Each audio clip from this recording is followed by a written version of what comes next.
Bon matin, ici Lucinda Gabriel. On est le 2 février 2020. Wow, que le temps passe vite. Alors, ce matin, je veux vous parler d'un sujet qui peut y toucher un peu, ça dépend, mais c'est les esprits de religion et de dénomination. Je suis en train de lire un livre qui est extraordinaire, je vais partager avec vous, mais je ne l'ai pas trouvé en français malheureusement. Ça s'appelle The Heavenly Man. C'est l'histoire vraie d'un homme, d'un Chinois, qui raconte son témoignage de ce qu'il a vécu, la persécution qu'il a vécue en Chine, puis qui se passe encore présentement, puis encore dans son pays, c'est incroyable. Donc, les chrétiens souffrent énormément dans son pays. Et donc, je veux partager ce que j'ai appris dans son livre. C'est vraiment, vraiment extraordinaire. Mais premièrement, je veux commencer par partager une révélation que j'ai reçue du Saint-Esprit dernièrement. Pardon, c'est dans Matthieu 16. Je vais juste agrandir un petit peu mon texte ici, là, Matthieu 16, 13 à 18. Et Jésus, étant arrivé dans le territoire de Césarée de Philippe, demanda à ses disciples, qui dit-on que je suis, moi, le Fils de l'homme? Ils répondirent, les uns disent que tu es Jean-Baptiste, les autres Élie, les autres Jérémie ou l'un des prophètes. Et vous, leur dit-il, que dites-vous que je suis? Simon-Pierre répondit, tu es le Christ, le Fils de Dieu vivant. Jésus, reprenant la parole, lui dit, tu es heureux, Simon, fils de Jonas, car ce ne sont pas la chair et le sang qui t'ont révélé cela, mais c'est mon Père qui est dans les cieux. Et moi je te dis que tu es Pierre, et que sur cette pierre, je bâtirai mon église, et que les portes du séjour des morts ne prévaudront pas contre elle. Bon, ce que ça veut dire. Le rocher, la pierre sur lequel, ça c'est ce que le Saint-Esprit m'a révélé, euh, sur lequel il construira son Église, ce sont ceux à qui le Père Céleste a révélé la véritable identité de Jésus, que Jésus est le Christ, le Fils de Dieu vivant. Donc la véritable Église, c'est le rocher, c'est la pierre, c'est-à-dire ceux qui ont reçu la révélation. Et quand il m'a dit ça, ça fait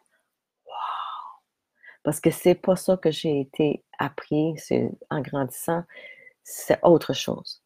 Mais c'est vraiment ceux à qui ça a été révélé dans leur cœur. Moi, je m'en souviens de la journée que ceci a été révélé à moi dans mon cœur. J'écoutais un YouTube, c'était le 1er mars 2018. J'écoutais un YouTube, puis c'était un monsieur qui s'appelait Nathan Wheeler qui racontait son témoignage de 10 heures de vidéo.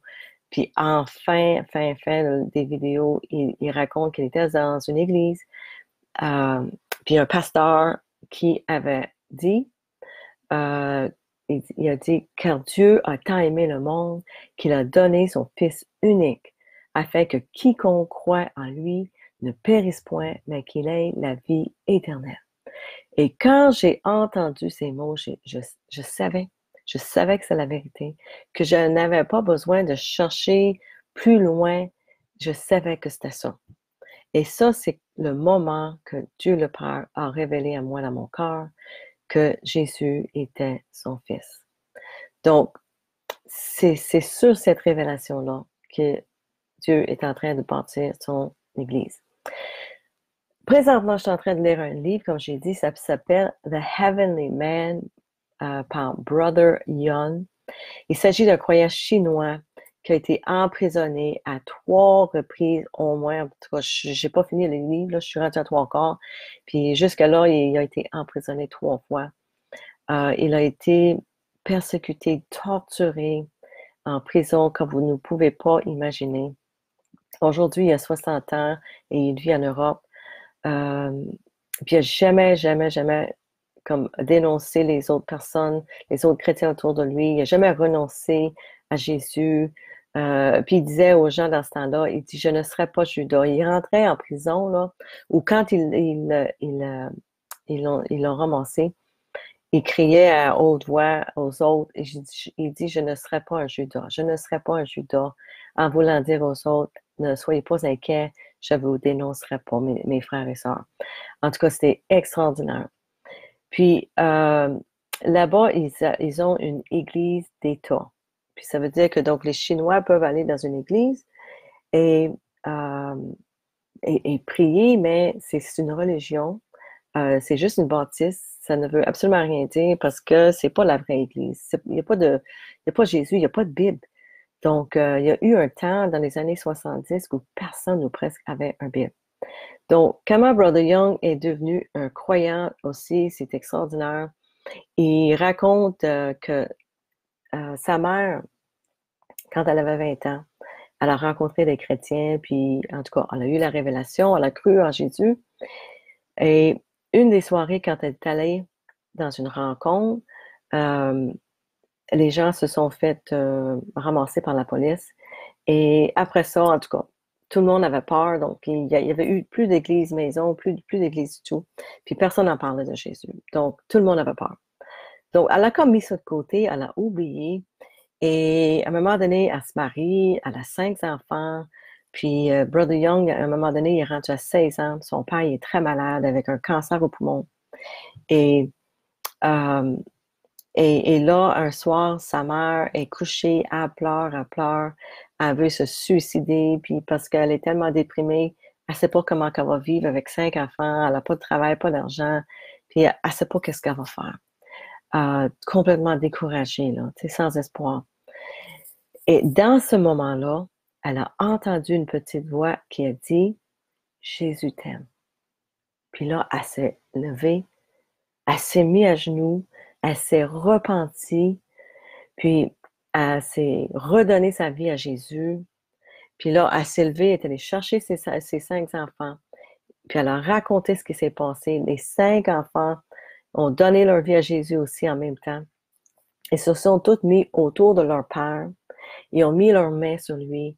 Puis tout ce qu'ils savaient à faire, parce qu'il n'y avait pas de Bible, il n'y avait pas de connaissance, Jésus guérit notre Père. Jésus guérit notre Père. Jésus guérit notre Père. Ils ont répété ça toute la nuit. Et le lendemain matin, leur Père était meilleur. Puis une semaine après, ils étaient complètement guéris. Et là, leur foi a commencé. Et ils ne pouvaient pas partager beaucoup avec les autres. Donc, ce qu'ils ont fait, c'est que elle a envoyé ses enfants pour aller chercher leurs voisins, leur famille. Puis quand ils arrivaient à la porte, c'est le père qui répondait. Et tout le monde était surpris parce qu'ils s'attendaient qu'ils venaient pour une funéraille. Puis il disait, ben, comment ça, tu es vivant, tu étais en santé, qu'est-ce qui s'est passé? Puis là, ils les ont fait rentrer, puis ils ont partagé la bonne nouvelle de Jésus avec eux. OK? Aussi simple que ça. Jésus est mort pour vous sur une croix, pour nous sauver, et voici ce qu'il a fait dans notre vie. Extraordinaire. La simplicité de ce message, ça me dépasse. Euh, donc, après ça, euh, Brother Young, il avait 16 ans, donc il n'avait jamais vu une Bible. Sa mère lui a parlé que Jésus, oui, il y a comme un livre qui s'appelle une Bible, c'est tout là-dedans. Et là, Brother Young lui supplie sa mère de trouver une Bible. Donc là, elle lui amène chez un vieux monsieur qui avait une Bible. Puis le vieux monsieur lui a dit, va chez toi et prie toi-même à Dieu, à Jésus, pour ta Bible. Donc, il retourne à la maison, il prie 30 jours, il n'y a rien qui se passe. Et il retourne voir le vieux monsieur, il dit, prie et jeûne jusqu'à temps que tu reçois ta Bible. Donc, il retourne à la maison, il mange du riz pendant 100 jours, un bol de riz par jour pour 100 jours, et il prie et supplie. Finalement, à la 100e journée, il reçoit une vision qu'il y a 2 messieurs qui arrivent avec une Bible à la porte, et quelques instants après, il y a quelqu'un qui cogne à la porte, et c'est les 2 messieurs qui arrivent. Extraordinaire. Et la raison pourquoi ça a pris 100 jours, c'est que, et plus que ça, 130 jours, c'est parce que le monsieur qui avait la Bible dans un autre village avait reçu le message de Dieu pour envoyer sa Bible à cet enfant-là dans le village et le monsieur a douté du message. Ça lui a pris 130 jours pour finalement croire ce que Dieu voulait faire et prendre sa Bible et l'envoyer à l'enfant. En tout cas, c'est extraordinaire ce que Dieu a fait. Donc, après ça, le frère Yon, il a commencé à lire la Bible, il a mémorisé le livre de Matthieu dans un mois, tout le livre au complet. Puis ensuite, l'Esprit Saint lui a guidé d'aller dans des villages, il a entendu la voix, il a eu des visions des personnes qu'il devait rencontrer. En tout cas, il a été guidé pour partager cette bonne nouvelle avec les autres dans d'autres villages. Puis, à un moment donné, il s'est fait ramasser à 3 reprises, a été en prison. Il a partagé la bonne nouvelle en prison. Tous les gens autour de lui se donnaient la vie à Jésus.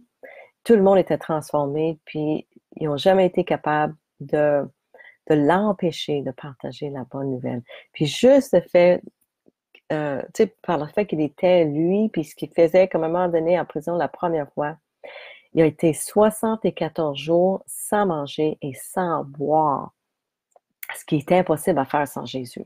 OK? Ça, on le sait, c'est impossible sans Jésus. Et juste le fait d'avoir fait ça pendant 74 jours, les gens qui étaient dans son cellulaire, là, en prison, ils ont cru que Jésus était vrai, puis que sa religion, en tout cas, était vrai. Ils ne pouvaient pas croire ou pas croire en Jésus parce que cet homme-là aurait jamais pu survivre sans sa foi. Donc, tout le monde s'est donné à Jésus à cause de ça. Donc, c'était vraiment, vraiment extraordinaire. Moi, en tout cas, ça m'a vraiment inspiré. Puis là, à un moment donné, dans le livre, le frère Young, il raconte que Dieu lui a révélé qu'il n'y aurait jamais de...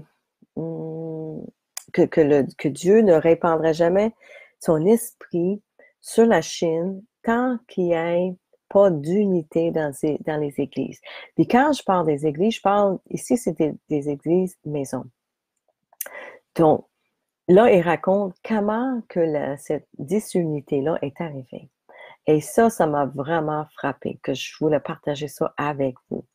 Donc, ce qui est arrivé, c'est qu'ils ont reçu des livres des chrétiens de l'Ouest. Et au début, c'était des Bibles. Puis à un moment donné, ils ont envoyé des sacs de Bibles. Puis à un moment donné, cette dénomination-là a rajouté des pamphlets ou des livres avec leur façon de voir. Hein? Donc, puis à partir de ce moment-là, ben les églises maisons, il a commencé à avoir des disunités parce que, exemple, la doctrine qui était dans ces pamphlets-là disait qu'il fallait adorer d'une certaine manière, que vous devez parler en langue pour être un vrai croyant, vous devez être baptisé au nom de Jésus, au lieu du nom du Père, du Fils et du Saint-Esprit, ben, c'est la même chose. Et il y avait aussi la doctrine du rôle des femmes dans l'Église. Donc, tout cela a causé la confusion et la désunion dans ces églises-là. Donc, les églises et maisons ont commencé à se séparer. Puis, au lieu de parler juste de Jésus, elles se sont opposées les unes aux autres et avaient des opinions différentes. Puis, ils se parlaient les unes des autres. OK?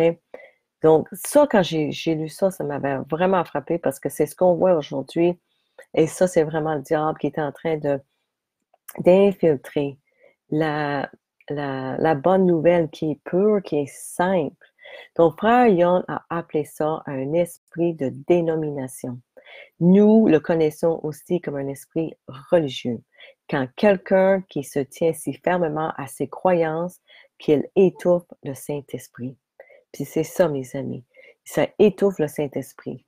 Puis les gens suivent les hommes, puis ils suivent les doctrines, puis ils suivent plus le Saint-Esprit. Dieu m'avait parlé il y a environ un mois et il m'a dit carrément, ne suis pas les hommes, ne suis pas les hommes, suis-moi. Nous devons suivre le Saint-Esprit au-dessus de toute personne. Et pour suivre le Saint-Esprit, ben, il faut le connaître. Il faut passer du temps avec lui. C'est une personne. Le Saint-Esprit, c'est une personne qui vit en nous. Il faut passer du temps en prière, en communion avec le Saint-Esprit pour connaître sa voix parce que je peux vous assurer qu'il n'y a pas juste sa voix qui va vous parler. Il y a Satan qui est toujours là aussi, qui va vous parler aussi. Moi, j'entends les deux et, euh, et il faut reconnaître c'est lequel qui est la bonne. Donc, c'est super important. Puis, si on ne passe pas de temps en prière avec le Saint-Esprit, on ne pourrait jamais connaître cette vérité-là. Et moi, ce qui me fait peur dans tout ça pour les gens, pour les gens qui s'appellent des chrétiens, des disciples, c'est que si vous ne reconnaissez pas la voix de Dieu, quand les temps vont devenir difficiles, puis on va vivre la persécution, puis ça va arriver, les amis, là. Croyez pas que ça n'arrivera pas, là, ça va arriver. Il faut être capable de reconnaître la, la voix du Saint-Esprit, OK, pour pas se tromper. Donc, c'est super, super important. Connaître sa voix, entendre sa voix, parce qu'il va vous guider, vous diriger, et quand on lit soit le livre, tu sais, de Heavenly Man ou le livre des Actes dans la Bible, on voit que la vie chrétienne est vraiment, comment la vie est supposée d'être vraiment vécue, c'est avec le Saint-Esprit, c'est dirigé par le Saint-Esprit. Donc, les apôtres, les disciples, ils ont tous entendu la voix du Saint-Esprit. Puis, tu sais, le frère Young dont je vous parle dans le livre, lui aussi a entendu la voix. Moi, je l'entends. Il me parle aussi. Il me guide. Donc, je vais juste partager aussi quelques versets dans la Bible qui, qui, qui nous encouragent là-dedans aussi.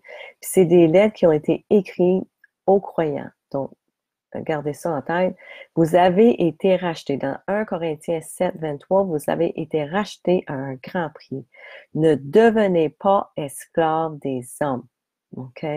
Dans 1 Corinthiens 1, 10, je vous exhorte, frères, par le nom de notre Seigneur Jésus-Christ, à tenir tous un même langage et à ne point avoir de division parmi vous, mais à être parfaitement unis dans un même esprit et dans un même sentiment. 1 Jean 2, 27, pour vous, l'onction que vous avez reçue de lui demeure en vous et vous n'avez pas besoin qu'on vous enseigne, mais comme son onction vous enseigne toutes ces choses et qu'elle est véritable et qu'elle n'est point un mensonge. Demeurez en lui selon les enseignements qu'elle vous a donnés. Ça, les amis, ça veut dire que si vous avez le Saint-Esprit en vous, vous n'avez pas besoin que personne d'autre ne vous enseigne. OK? Moi, ce que j'encourage fortement, lisez la Bible pour vous-même. Lisez le Nouveau Testament pour vous-même. N'écoutez pas trop les autres parce que les autres peuvent être trompés et peuvent vous induire en erreur. Écoutez même pas ce que je vous dis, allez le lire pour vous-même. OK?